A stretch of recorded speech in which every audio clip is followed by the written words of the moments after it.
Ani, Bojo, Kwekwe, Tansi, Scano.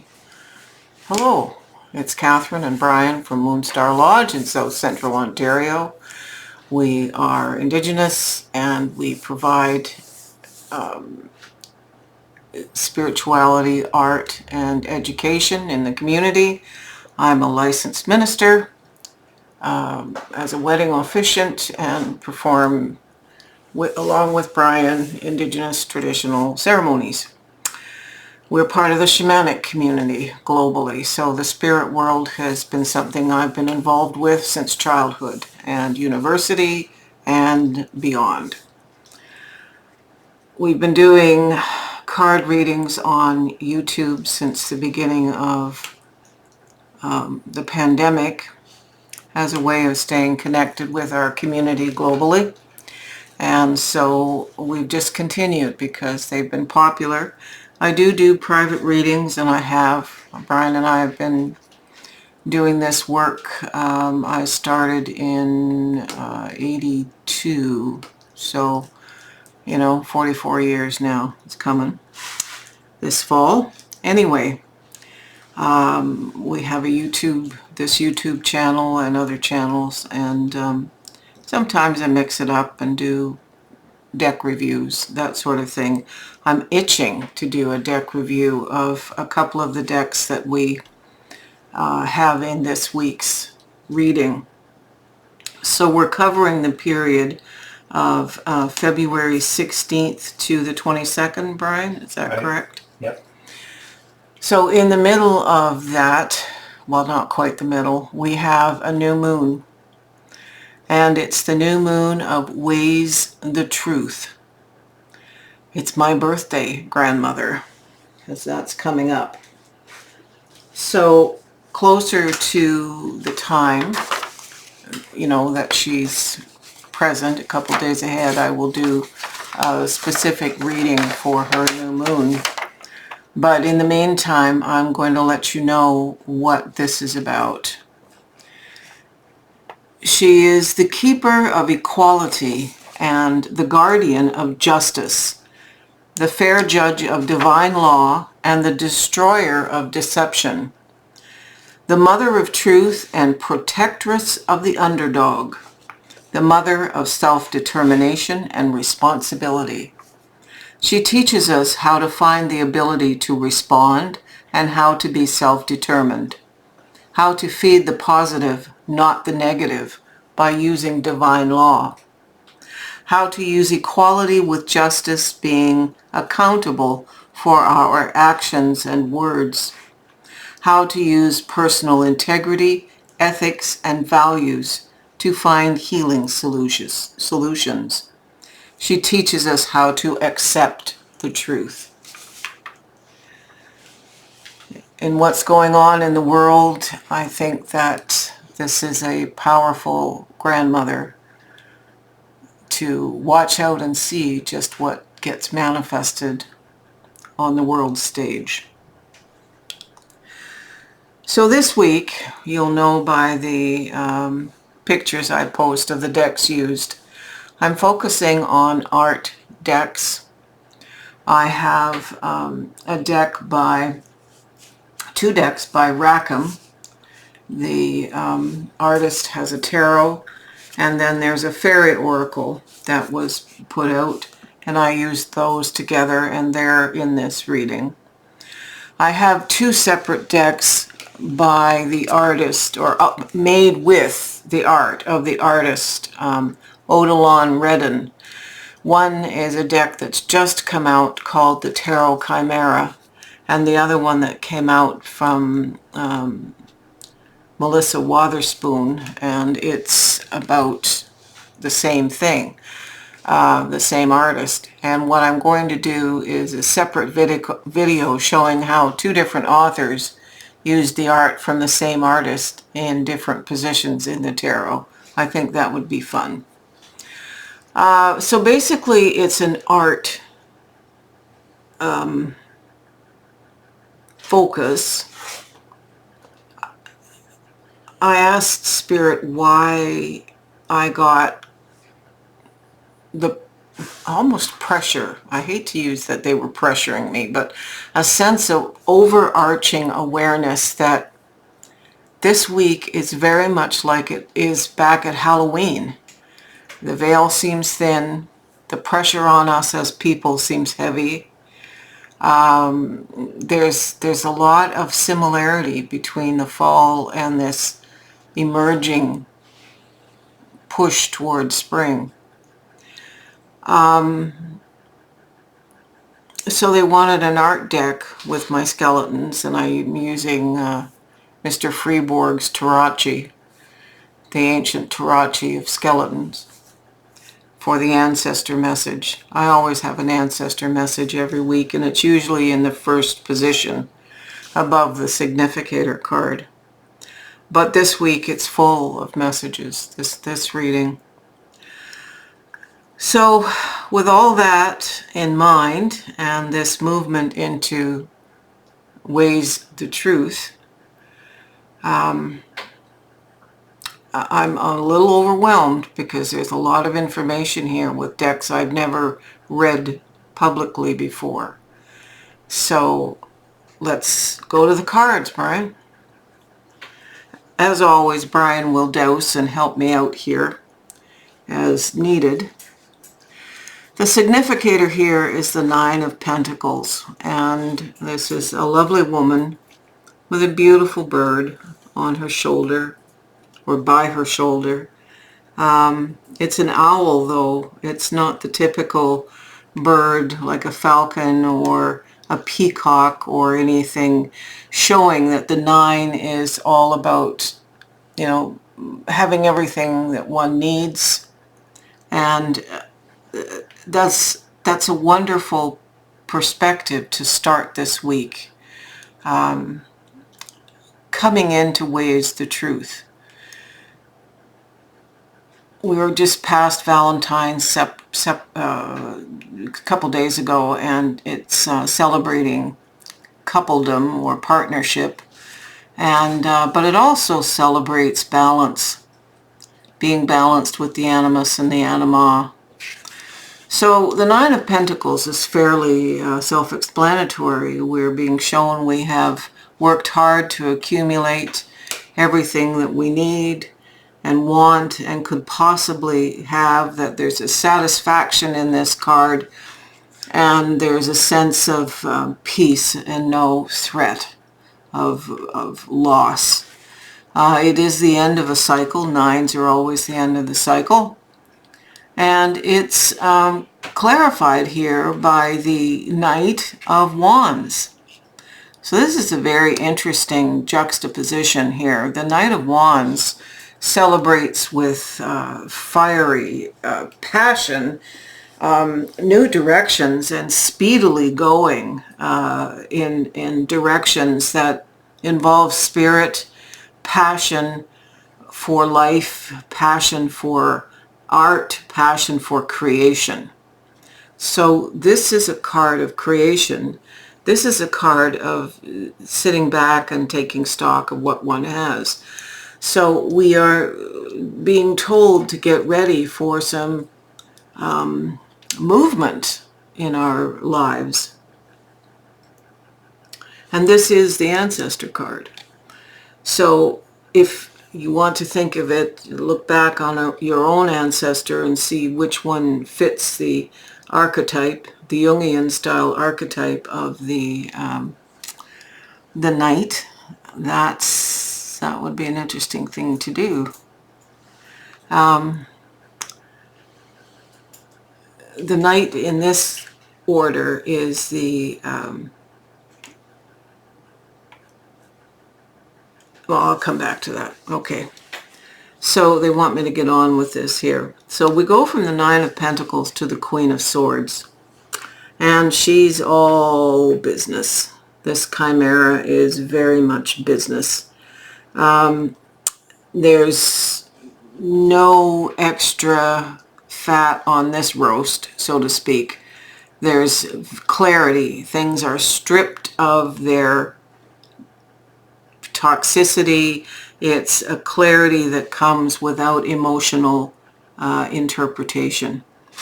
So we have her present to help us with something this week. Perhaps it is the fact that we are coming into Ways the Truth, and we need to see with clarity how what we have and what our life is about, where it's going.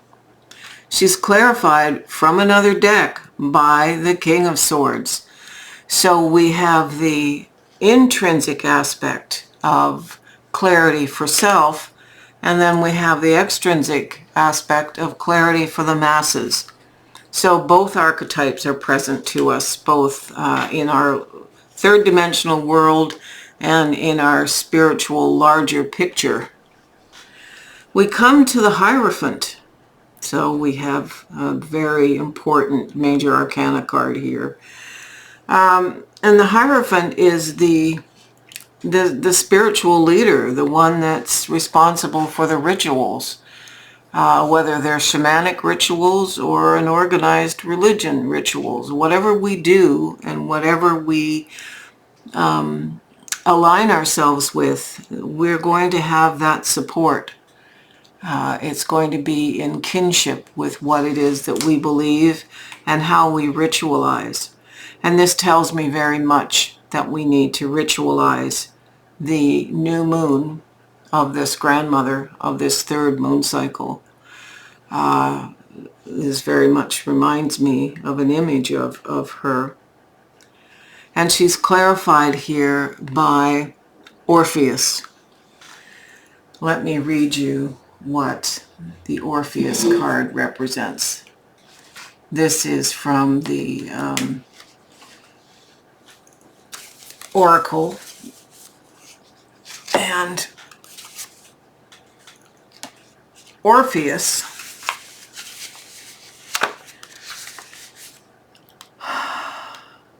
it's genius, poetic artistic expression, sublime inspiration, revelation, heart song, non-conformity, being unashamedly oneself, accomplishment, and apotheosis. In a reading, Orpheus heralds the revelation of a truth or a moment of beauty. However, in order to reveal what is hidden, the querent must walk the untrodden path and open up to new possibilities, new experiences, and new ways of thinking. The key message here is that in order to bear one's own heart song and sing one's own unique and alluring truth, it is necessary to hold fast to one's principles, despite the suffering and loneliness that this might entail. Sacrifices may need to be made and mistakes may be suffered, but the rewards will be magnificently worth it. Well, how amazingly on point is that card? The middle card here is the Devil, and the Devil speaks to not sitting back, not making sure that we don't fall off the track and just say, mañana, tomorrow, I'll do this tomorrow. We need to grab an impetus or a passionate exaltation like this suggests and this suggests. We have to grab it by the horns and take action.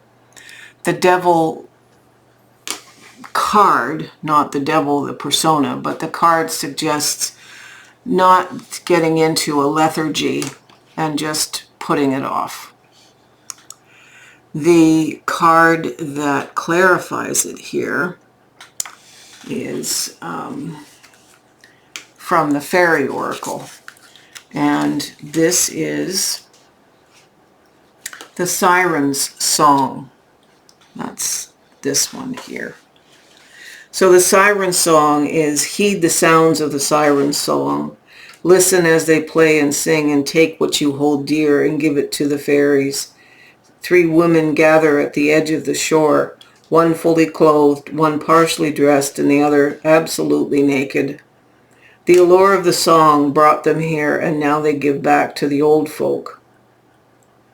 The warning here is, or the meaning is, this card is a warning. Beware of the siren song.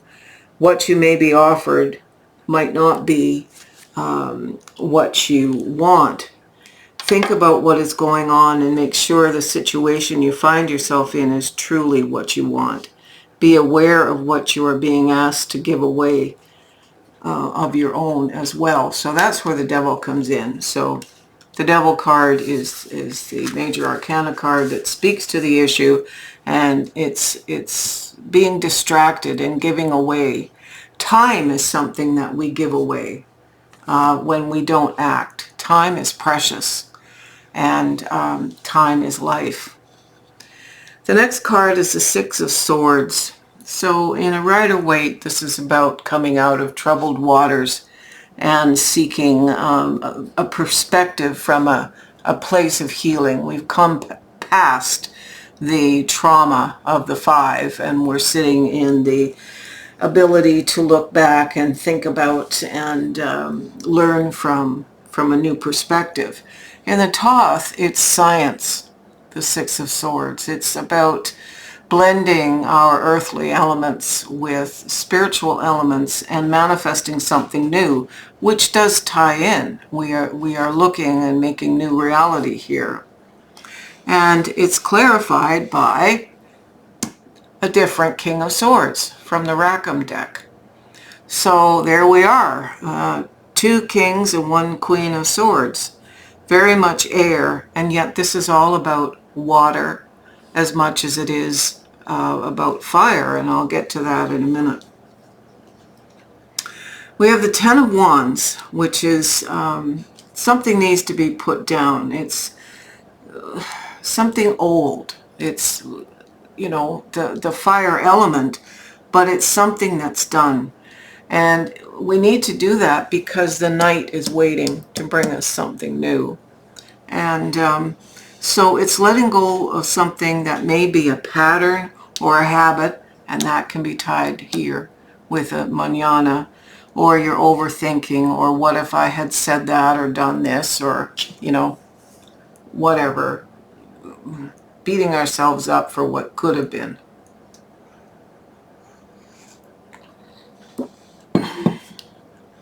It's clarified by the card Translucence. It says, love the unknown.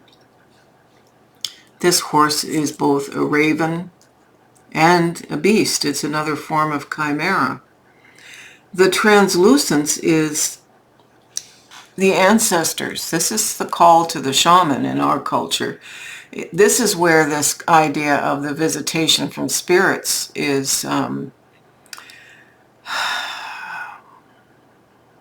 acknowledged by them about what I was feeling about the ancestor time and Halloween. This acknowledges that they're aware. And so in terms of this, let them move your keys on, you know, be happy, be glad when they move your keys on the counter from one end to the other, and put Lego in your shoe and dimes in your pockets. Let that happen. Be aware of how spirit is moving in your life, because spirit wants us to know that it's moving and moving rapidly in our life. We're birthing something. It starts here. This is another horse image. And here we have the raven as a horse, or a horse with a raven's head. It's possible here with another six. We have the Six of Cups. To look back on something from childhood with fondness. It's fond memories. But it's also reimagining something that we loved as a child that's more appropriate for us as an adult. So maybe we liked coloring in coloring books, but now as an adult we are doing textile art. You know, it's still art. It's just in a different form. It's looking at the evolution of our gifts and our loves and the things that brought us joy. Because certainly with the weather we've been having and the hardness of winter, it's hard to find joy right now. Ways the Truth is bringing justice into this as well. There's a just sense that, or a justice-based sense, that if we feel we lost some gifts in our childhood, that really no, we're going to have them back in a new way. We just have to have the patience to see how it's manifesting. The Memento Mori card that was asked for, I didn't feel that it fit, except it's hand-drawn art, is your body is time. Time moves.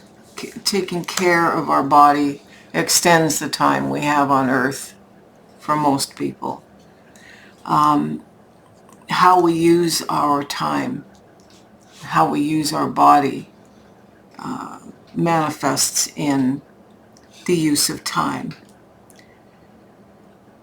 It's fleeting. Time is an asset. It's very much an earth-based asset. We still have our spiritual connections, of course, but it is an earth-based asset. And now I'd like to explain this card. When I was pulling the line of this Chimera deck, the middle card that sat here was the Muse, and I recognized it as one of the 5 oracle cards that was included in this deck. And I asked Brian to douse whether I should leave it because it's not a tarot. This line is supposed to be a tarot line. And whether I speak to it. And he got that it needed to be replaced, and it was replaced by the devil. I just shuffled again and pulled another card. So the Muse, though, I am to speak to the Muse. The Muse is an explosion of artistic beginnings. And if you think about it, let me just grab the book because it's saying it better than I am.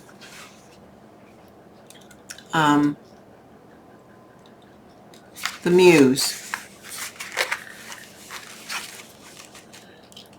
Presiding over the arts and sciences, the Muse is a profound primordial source of creativity that has graced your life. You may experience a surge of inspiration and desire to sing, write, dance, paint, or make music under this spell. And it goes on to how she was derived here from a Hellenistic cult.